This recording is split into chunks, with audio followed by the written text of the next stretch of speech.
My name's Quint. I'm the founder of the Studer Group. We are now in our 11th year of operation. Of course, this last year has been an exciting year for us because we recently were named the first consulting firm to ever win the Malcolm Baldrige Award.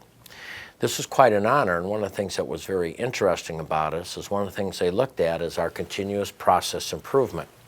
When I think back to the Studer Group, I think of some of the things over the last decade that have been consistent. Our mission statement is still the same mission statement it's always been: to make healthcare a better place for patients to receive care, for employees to work, and physicians to practice medicine, and that remains the same. Our vision statement has been the same, and that's basically to be the intellectual resource for individuals and organizations who want to maximize their human or their organization's potential. I think back to the physician years ago when lasers first came out, and we talked about the fact that he was now using lasers like was something just remarkable. Remember him looking at us and saying, well, it's just a better cutting tool. And what I thought about that is the way he was constantly improving wasn't meant that every time he did something new it was this, oh my gosh. It was that continuous way to improve, to always make sure that we provide the best patient care. So while we've stayed the same in some areas like mission and vision, we've also gone through a lot of changes at Studer Group, particularly in the area of evidence. Over the years now that we work with hundreds of healthcare organizations, we've been able to collect evidence.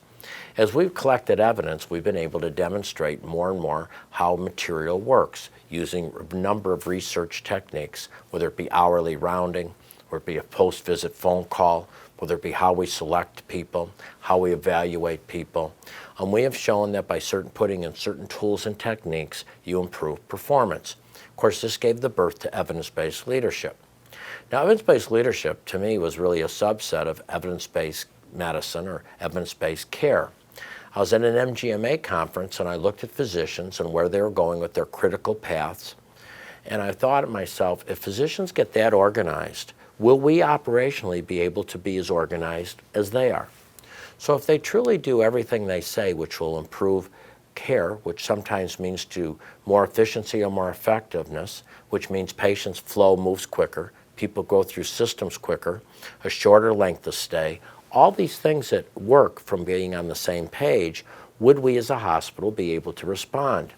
Remember one time years ago in Chicago, we were having a big talk about physicians making sure they wrote their discharge summary, and we got them all committed to it, and then we found out we actually didn't have the transcriptionist to manage the demand then that would create. So the physician said, oh, wait a minute, you told me to dictate these, I'm dictating them, but now they're not being transcribed, so we're not gaining any time. So it was another way to hold up the mirror to see, are we linking operations to core clinical competencies or evidence-based care?